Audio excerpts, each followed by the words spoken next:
Dakilang Diyos, Ama naming makapangyarihan sa lahat, Diyos na ang karunungan ay hindi namin kayang sukatin. Diyos na ang pag-ibig ay perpekto. Panginoon, salamat po sa umagang ito na kami ay mag-aaral ng iyong mga salita. Tunay nga na ikaw ang Diyos namin na dapat namin pagkatiwalaan sa lahat ng panahon, sa lahat ng sitwasyon ng aming mga buhay. Salamat po dahil ikaw ang Diyos na tapat sa iyong mga pangako. Ikaw ang Diyos na gumagawa sa lahat ng bagay para sa aming ikabubuti.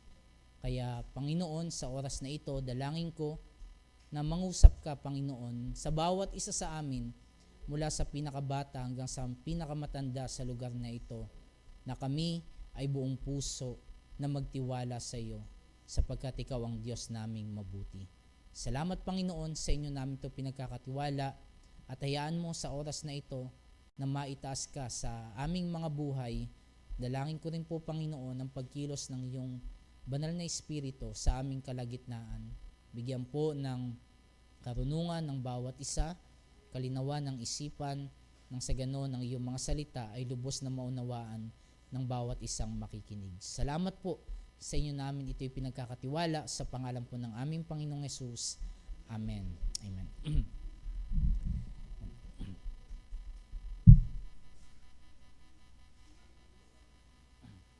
Ang mensahe natin sa umagang ito ay isa sa palasak na naririnig natin sapagkat ito ay napaka-basic teaching.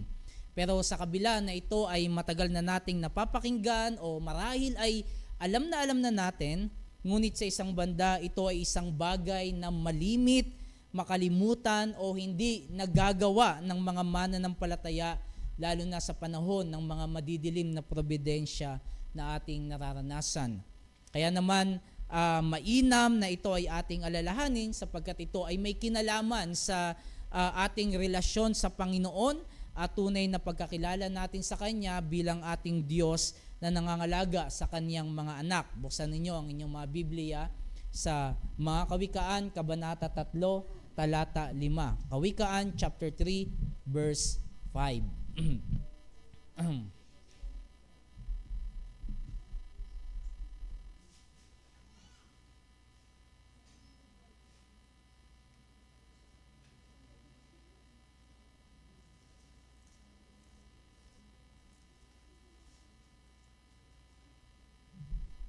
Meron pong gustong bumasa, isang babae at isang lalaki.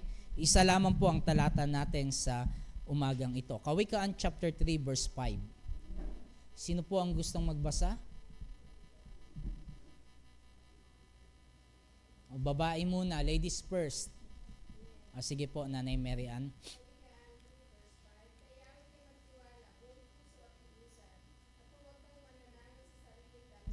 Okay, salamat po. Lalaki. Sige, si Brother Ryan. Sa Panginoon ay buong puso kang magtiwala at huwag kang manalig sa sarili mong pangunawa. Okay, so ang binasa ni Nanay Mary Ann ay MBB version, ang kay Brother Ryan ay AB. So, pero ang susundan natin ay ang MBB muna, pero same lang naman siya ng message. So, sabay-sabay nating basahin sa screen. 1, 2, 3, go.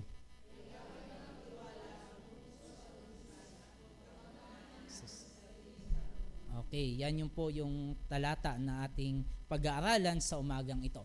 Alam naman, sino yung sumulat ng mga kawikaan? Sino? Si Haring Solomon. So alam natin na si Haring Solomon ang siyang sumulat ng mga kawikaan. At itong talatang ito ay hindi lang basta isang suggestion ni Solomon sa kanyang mga anak, maging sa mga tao, kundi ito ay kanyang panawagan na ang mga tao ay dapat ilagak ang kanilang tiwala sa Panginoon. Tayong mga Christian, tayong mga mananampalataya ay dapat nating ilagak ang ating tiwala sa Panginoon. Nang ito ay isulat ni Solomon, ito ay hindi isang bagay na hindi niya alam, na parang sinulat niya lang at gusto niyang sabihin sa mga tao. Ang katotohanan ay alam niya ang kahalagahan at dahilan kung bakit ang tao ay dapat magtiwala sa Panginoon. Alam ni Solomon na Alam ni Solomon mula sa kanyang karanasan na ang Diyos ay mapagkakatiwalaan. Ito ay naranasan mismo ni Haring Solomon. At likas sa tao na magtiwala sa kung ano o kanino o minsan ay sa sarili pa nga. Diba? Likas yan sa tao. Pero sinasabi ni Solomon na sadyain nating ilagak ang ating tiwala sa Panginoon. Napaka-basic lang ng salitang ito. So sa talatang ito ay 3 puntos ang bibigyan natin ng pansin. Ang title ng ating mensahe ay Sa Panginoon Ka Magtiwala. Okay? Trust in the Lord. Sa Panginoon ka magtiwala. So una, i-breakdown natin yung talatang ito. Una, ang punto natin ay ang panawagan na magtiwala. Ang panawagan na magtiwala. Ang sabi sa verse 3a, kayawi ka magtiwala. Kayawi ka magtiwala. Ang Biblia ay tinatawag tayong magtiwala sa ating Panginoon, sa ating mga lakad, mga plano, mga desisyon at mga gawain, at sa lahat ng bagay. Tinatawag tayo ng salita ng Diyos na magtiwala sa ating Panginoon. Ang pagtitiwala sa Panginoon ay nangangailangan ng malalim at matatag na pananampalataya. At sa konteksto ng wikang Hebreo, yung puso, di ba kasi binanggit buong puso. So ang puso ang sentro ng buong pagkatao. So kasama dito yung isipan, kalooban at damdamin. Kaya ang panawagang magtiwala ay panawagang isuko sa Diyos ang bawat bahagi ng ating buhay. Ibig sabihin, sa lahat ng aspect ng ating buhay, dapat ito ay sinusurrender natin sa Diyos. Ang sabi ng isang scholar, yung salitang magtiwala daw ay parang pagyukod sa isang nanalong general. Parang sumusuko ka. Kaya wala ka nang magagawa, dumadapa ka. Yan yung ibig sabihin ng pagtitiwala dito. Now, ang question ay ganito. Ano ang meron sa Diyos? Bakit tayo ay kailangan magtiwala sa Kanya? O sino pwedeng sumagot? O may 3 akong ibibigay dito bagamat wala sa text, pero hinango ko ito kay Jerry Bridges. Ano yung reason bakit tayo ay dapat magtiwala sa Panginoon? Sino yung gustong sumagot? O si Nanay Ninita.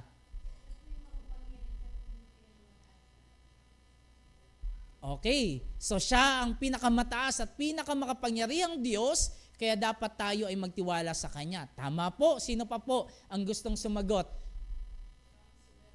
Siya ang soberanong Diyos, okay, kaya dapat tayo ay magtiwala sa Kanya. Sino pa ang gustong sumagot? Bakit kayo nagtitiwala sa Panginoon? Siyempre, sino dito nagtitiwala sa Panginoon? Lahat tayo. Ngayon, merong reason kung bakit tayo nagtitiwala sa Kanya. Now, ano ang dahilan mo bakit ka nagtitiwala sa Panginoon? Ano ang meron sa Diyos? Bakit ka nagtitiwala sa Kanya? Siya yung Diyos. Siya yung Diyos natin, kaya dapat natin siyang pagkatiwalaan. Sino pa po? Meron pa ba? Anong dahilan mo bakit ka nagtitiwala sa Panginoon?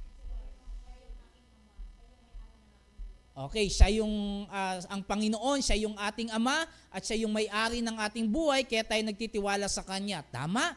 Meron pa ba?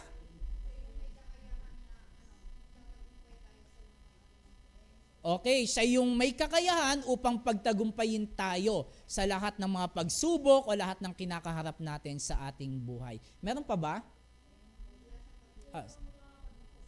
Okay, siya ang makakapagligtas sa atin. Meron pa? O, tumayo ka lang. Sasagot ka, tumayo ka lang. Sige.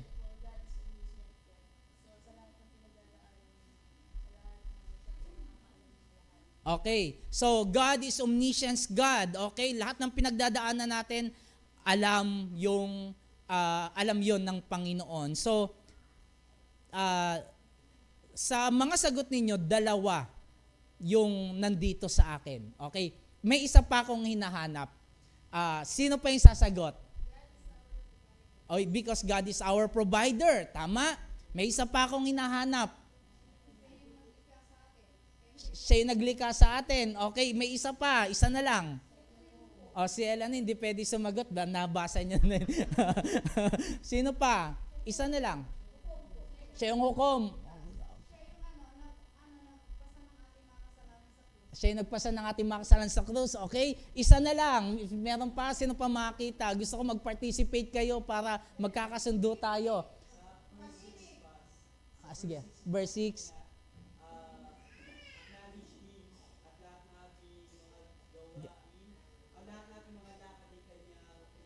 Okay, tinutumpak niya. Okay, at tama kay Jerry. Pero, okay, dahil ang Diyos ay pag-ibig. Okay, tatlo, babanggitin ko yan mamaya. So, praise God, nagkakasundo tayo sa message. Alam nyo na, okay? So, meron tayong reason kung bakit tayo nagtitiwala sa Diyos. At kay Jerry Bridges, nagbigay siya ng 3 reason kung bakit natin karapat-dapat pagkatiwalaan ng Diyos. Una, dahil ang Diyos ay soberano. Sovereign. Siya yung makapangyarihan sa lahat. Siya yung pinakamataas na Diyos. Siya ay sovereign. Ang Diyos natin, siya ang hari ng lahat. Lahat ng pamumuno, pamamahala ay nasa ilalim ng pamamahala ng Diyos sapagkat siya ang hari ng lahat. Siya ang may kapangyarihan sa lahat at walang nangyayari na hindi niya nalalaman o nasa ilalim ng kaniyang pamamahala.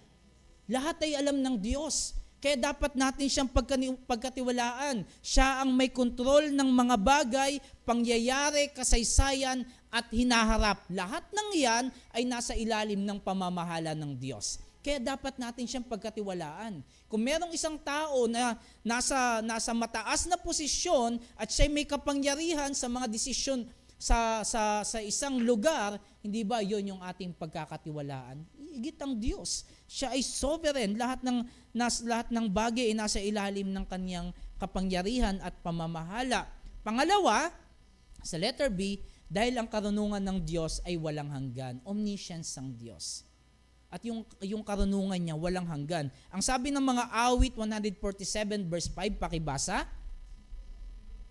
Ay, hindi na nalagay. Si Yahweh na ating Diyos ay dakila at malakas.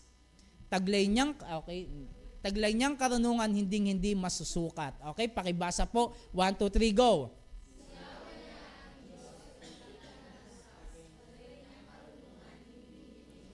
Okay, yung karunungan ng Diyos hindi masusukat.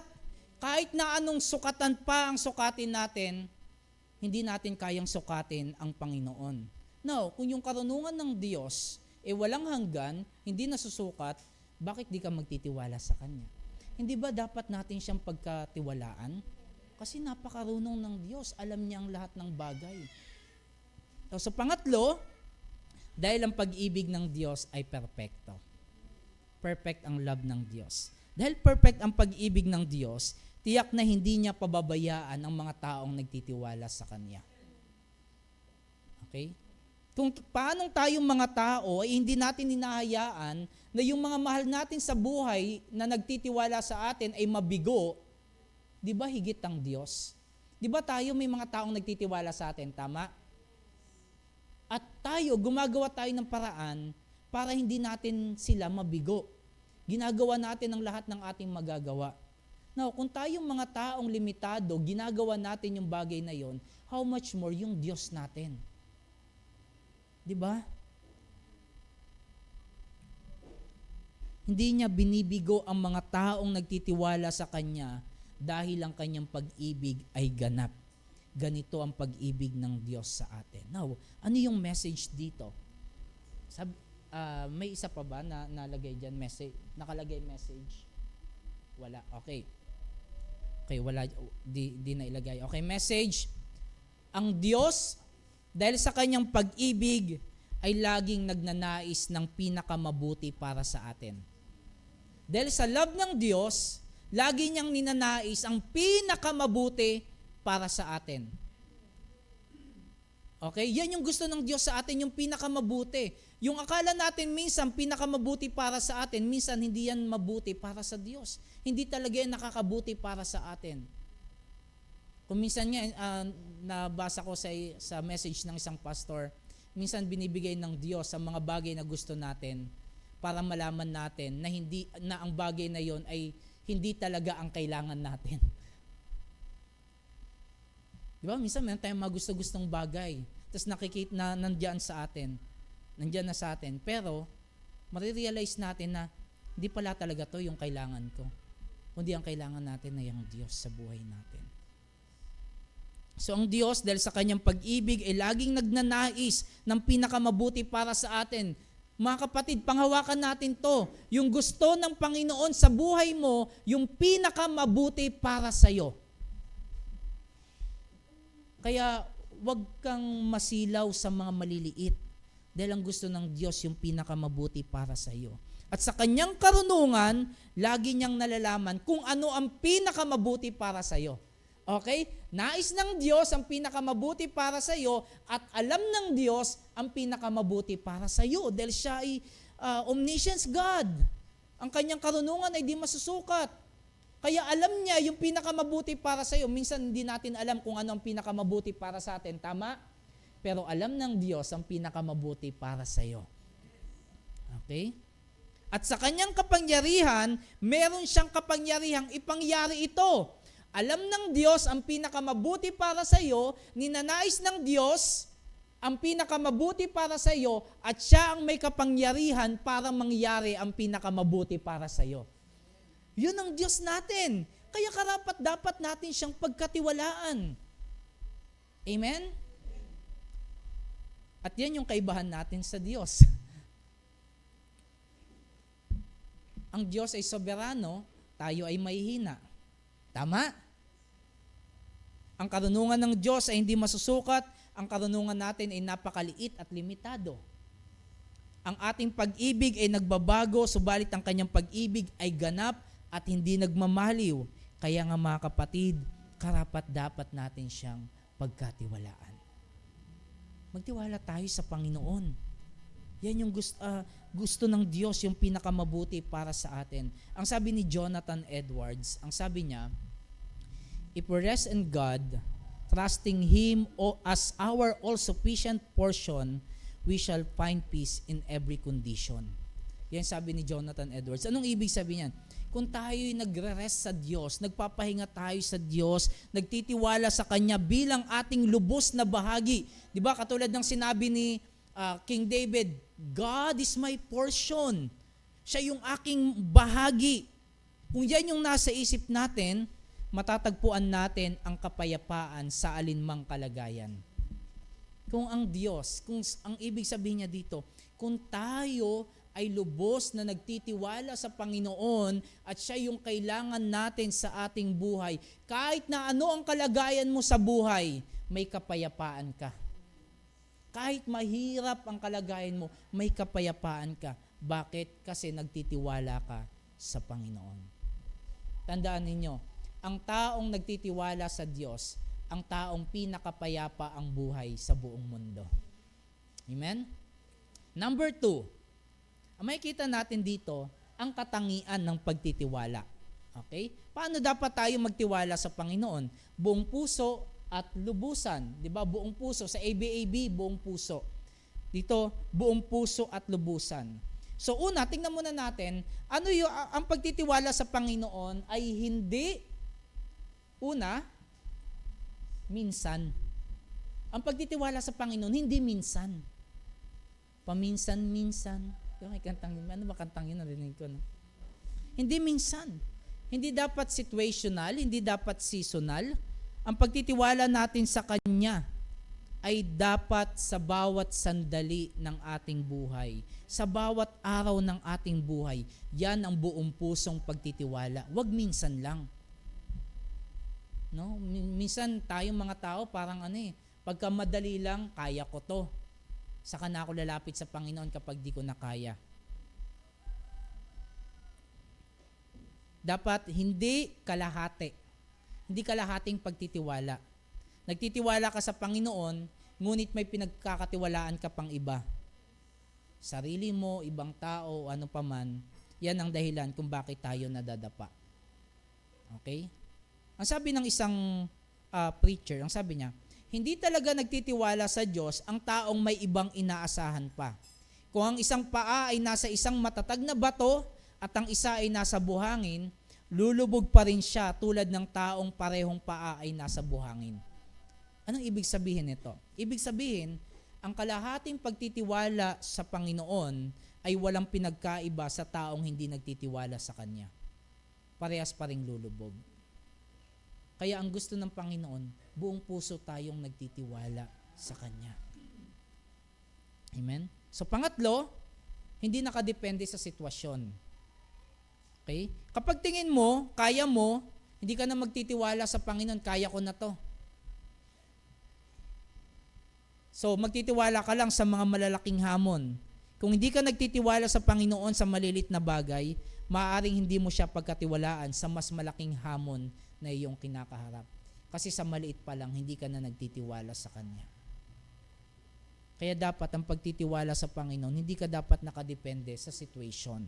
And pang-apat, ang pagtitiwala sa Panginoon ay hindi nag-aalinlangan. Kung magtitiwala ka na lang din, huwag ka na mag-alinlangan. Amen? Alam mo si Pedro, di ba? Grabe yung faith nun ni Peter. Niya, Panginoon, kung talagang ikaw yan, lalapit ako sa iyo, 'di ba? Sa may dagat sila noon.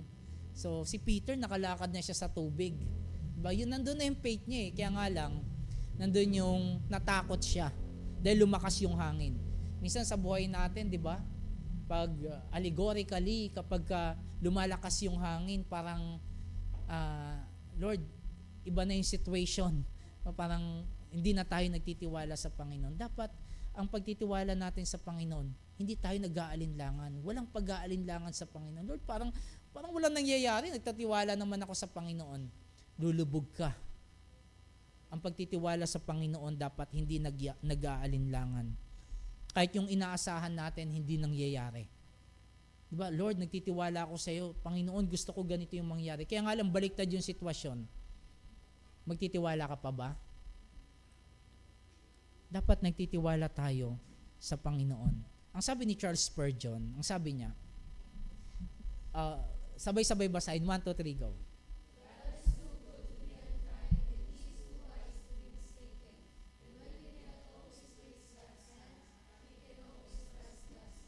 Okay? Ang ganda ng sinabi dito ni Spurgeon. No? Ang Diyos ay napakabuti para maging hindi mabait sa atin. Mabuti siya eh. At napakarunong para magkamali. Okay, good ang Diyos. Tapos, siya ay omniscience. At kung may pagkakataong hindi natin makita ang kanyang ginagawa, kasi minsan, di ba, parang, Lord, di ba, tayong mga tao, tinitignan natin yung mga situation. Minsan, parang hindi natin matrace yung hand ng Panginoon na parang wala siyang ginagawa. Pero minsan, mga kapatid, kahit hindi natin nakikita yung pagkilos ng Panginoon sa mga sitwasyon, palagi natin mapagkakatiwalaan yung puso ng Diyos. Dahil ang puso ng Diyos sa kanyang mga anak, ang nais niya ay kabutihan natin. Minsan kahit sa mahirap na sitwasyon, parang di natin nakikita yung kamay ng Diyos, mapagkakatiwalaan natin yung puso ng Diyos. Dahil di ba, sabi sa Roma 8:28, at nalalaman natin na sa lahat ng mga bagay, ang Diyos ay gumagawa sa ikabubuti ng mga umiibig sa Kanya, sa kanila na tinawag niya alinsunod sa Kanyang layunin. Kaya mga kapatid, kahit may mga panahon na parang ang hirap na ng situation, hindi na natin alam kung ano nangyayari, pagkatiwalaan natin yung heart ng Diyos. Dahil gumagawa siya, minsan hindi lang ayon sa gusto natin, pero ayon sa kalooban ng Panginoon. At yon ay para sa ikabubuti mo. Kaya ang buong puso natin ay ilagak natin sa pagtitiwala sa Kanya. Mula sa pinakamaliit hanggang sa pinakamalaki ay dapat tayong magtiwala sa Panginoon. Amen? Tiwala tayo sa Diyos natin. And then pangatlo, ang kaaway ng pagtitiwala. May kaaway yung pagtitiwala sa text na ito. Ang kaaway ng sabi sa verse 5c, huwag kang mananangan sa sariling karunungan. Ang kaaway ng pagtitiwala sa Panginoon sa talatang ito ay ang ating pananangan o pagtitiwala sa sarili nating karunungan. Yan yung kalaban ng trust. Diba, yung kalaban ng trust, alam natin, doubt. Pero sa text na to, yung pagtitiwala natin sa sarili natin. Ito ay sa pamamagitan ng hindi natin pagsangguni sa Diyos sa bawat gawain, desisyon at tatahakin. Ito ay hindi pagtitiwala sa Diyos ng buong puso. Kaya tayo ay mas lalong nahihirapan sa mga sitwasyon na ating kinakaharap dahil nananangan tayo sa ating mga sarili. Parang tinitingnan natin na mas marunong tayo sa Diyos na makapangyarihan sa lahat, mas marunong sa lahat. Kapag nagtitiwala tayo sa sarili nating karunungan, alam nyo, nagmamalaki tayo sa Diyos. Kaya mga kapatid, anong punto neto? Ang point, ang pagtitiwala sa Panginoon ay pagtalikod sa pagtitiwala sa sarili. Amen? Ang pagtitiwala sa Panginoon ay pagtalikod sa pagtitiwala sa sarili. Sa mga mahihirap na sitwasyon, ang pinakamalapit sa puso mo ang siyang pinagkakatiwalaan mo. Tama? Tama ba? Sino ang pinakamalapit sa puso mo? Ang iyong sarili, ang ibang tao, o ang Diyos? Makikita yan kapag ikaw ay nasa mahirap na sitwasyon sa pamamagitan ng iyong tugon. Kaya dapat tayo mas malapit yung puso natin sa Panginoon. Siya dapat yung center ng puso natin. Kung ang Panginoon ang sentro ng puso natin sa mahirap na sitwasyon, wala tayong ibang pagkakatiwalaan kung hindi siya. Kaya nga sinabi ko kanina na may kinalaman ito sa relasyon natin sa Diyos at sa pagkakakilala natin sa Kanya. Kaya kung maayos yung relationship natin sa Panginoon, magtitiwala tayo sa Kanya. And sometimes, yung mga situation, ipinapahayag niyan, yung talagang laman ng puso natin. Yung tunay na kalagayan ng heart natin sa Panginoon. Diba? Kaya nga sabi ng Kawikaan 3:6, sa lahat ng iyong mga lakad, siya'y iyong kilalanin at itutuwid niya ang iyong mga landasin. Sa lahat ng lalakarin mo, lahat ng tatahakin mo, kilalanin mo ang Diyos, magtiwala ka sa Diyos. Anong gagawin ng Diyos? Itutuwid niya ang iyong landasin. Pero pag nagtiwala ka sa sarili mo, baluktot yan. Tama? Gigewang-gewang ka. Pero pag nagtitiwala ka sa Diyos, tuloy-tuloy ka lang. Ang sabi ni Arthur W. Pink, ang sabi niya, sabay-sabay basahin, 1, 2, 3, go.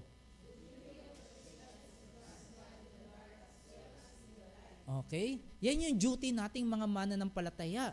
Nagtitiwala tayo sa Diyos sa mga madidilim na sitwasyon ng ating buhay. Ganon din sa mga maliliwanag na sitwasyon ng ating buhay. Kung minsan, tayong mga tao, kapag okay yung kalagayan natin, natatangay tayo. Diba kapag may mga blessings, ang ganda ng nangyayari sa buhay natin, minsan nagtitiwala na lang tayo sa sarili natin.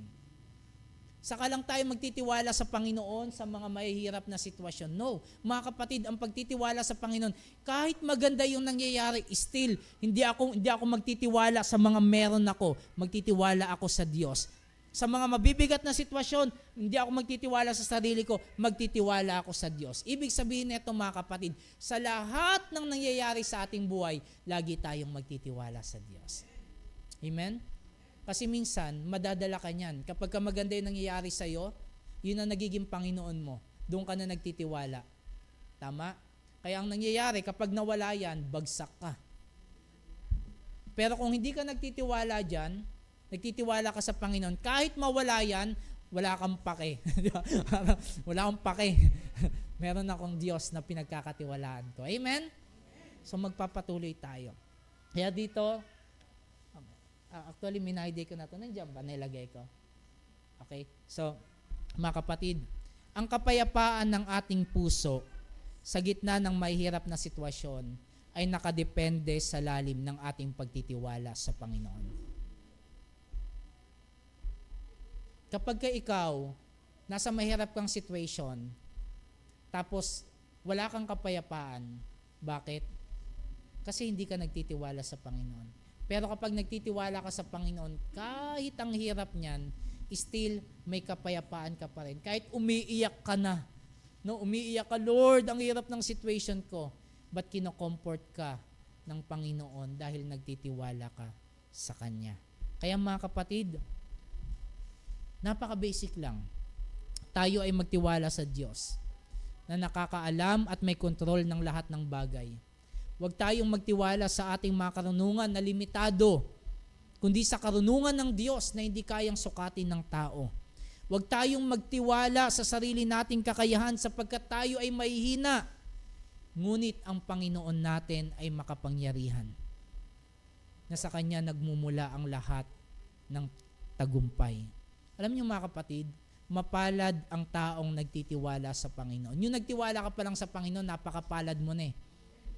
Minsan kahit hindi mo nararanasan, hindi nangyayari yung ine-expect mo, basta nagtitiwala ka sa Panginoon, mapalad ka. Kasi naniniwala tayo sa providence ng Panginoon. Gumagawa siya sa lahat ng bagay para sa ikabubuti natin. Kaya kapag nagtitiwala ka sa Panginoon, kahit yung bagay na iniisip mo hindi nangyari, may kapanatagan ka pa rin.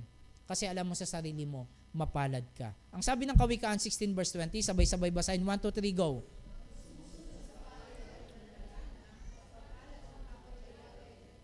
Okay, mapalad ang taong kay Yahweh ay nagtitiwala. Mapalad ka.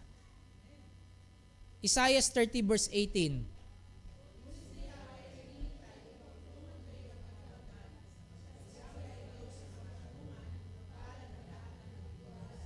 Okay, mapalad tayo kapag tayo nagtitiwala sa Panginoon. Kaya mga kapatid, trust in the Lord.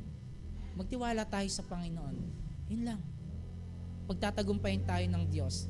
Tandaan natin mga kapatid, dahil sa ating pakikipag-isa kay Kristo, tayo ay tinuring ng Diyos na kanyang mga anak. Tandaan mo, anak ka ng Diyos. Amen? Anak ka ng Diyos. Hindi dahil tayo ay karapat-dapat na tawagin niyang anak, kundi dahil lamang sa minamahal nating tagapagligtas dahil sa kanyang ginawa. At dahil tayo ay tinuring na mga anak ng Diyos, ang nais ng Diyos, dumepende lang tayo sa Kanya. Tayo ay lubos na magtiwala sa Kanya. Kung paano tayo ay nagtitiwala na tayo ay kayang iligtas ng Diyos sa pamamagitan ng ating Panginoong Jesucristo na ipinagkaloob niya sa atin. Mga kapatid, hindi ba dapat tayong magtiwala sa mga maliliit na sitwasyon ng ating mga buhay? Kung tayo nga kayang iligtas ng Panginoon. Kaya, mga kapatid, gaya ng ating title, magtiwala ka sa Panginoon. Amen? Sabihin mo sa katabi mo, magtiwala ka sa Panginoon. Magtiwala ka sa Panginoon. Ay, magtiwala tayo sa Panginoon. Amen? Amen. Alam niyo, minsan nagpe-fail tayo di ba? Minsan nagpe-fail tayo, pero trust in the Lord. Amen? Trust in the Lord. Okay? Lahat ipagkatiwala natin sa Panginoon. Amen? So, tayo manalangin. Lord, maraming salamat po sa iyong mga salita sa umagang ito. Minsan, Lord, nagpe-failed kami na magtiwala sa iyo, Panginoon, dala po ng aming mga kahinaan. But thank you, Lord, dahil patuloy mo kaming pinapaalalahanan. Patuloy, Lord, pinaparanas mo yung pag-ibig mo sa amin. At sinasabi mo sa amin na magtiwala kami sa iyo. And Lord, salamat sa iyong mga salita. At hayaan mo na ang inyong mga anak, Panginoon, ay lubos na magtiwala sa iyo. Alisin mo, Panginoon, ang pagtitiwala namin sa aming mga sarili, sa mga tao, sa anumang bagay. Kundi, Panginoon, lagi mong ilagay sa aming mga puso na kami ay magtiwala sa iyo lamang sapagkat ikaw ang soberano naming Diyos, ikaw ang omniscience God namin na nakakaalam ng lahat ng bagay at ikaw ang Diyos na ang pag-ibig ay perpekto sa kanyang mga anak. Kaya Lord, salamat sa iyong mga salita at dalangin ko po na ito po ay i-apply namin sa aming mga buhay kahit minsan, Panginoon, nahihirapan kami magtiwala, Lord, dahil sa aming mga kahinaan. But Lord, kailangan namin yung mercy mo. Kailangan namin yung grace mo sa aming mga buhay. Pang kami, Panginoon, ay magtiwala sa iyo lamang. Lagi niyong ipaalala ito sa aming Panginoon. Salamat po sa inyo namin ibinibigay ang lahat ng papuri at pasasalamat sa pangalan po ng aming Panginoong Jesus. Amen. Amen.